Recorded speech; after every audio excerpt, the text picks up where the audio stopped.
Excelente. Última pergunta. Você recomenda algum profissional do seu círculo de relacionamentos para trabalhar conosco? Bem morta. Posso escrever circunstancialmente? Fica melhor. Você que sabe. Perfeito.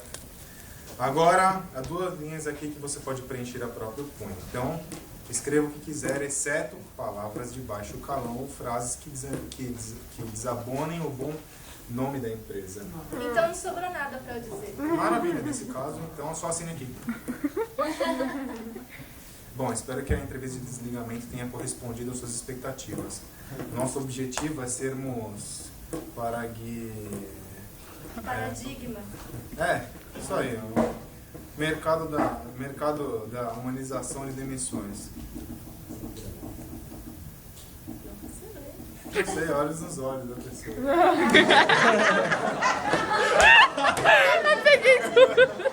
Oscar para Daniel. Olhos nos olhos da pessoa. Acho que essa última parte não é pra ser lida em voz alta. Você tem razão.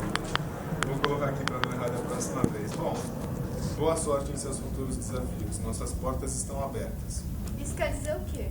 Sei lá, acho que é para ventilar melhor aqui o salão da empresa. Aê! É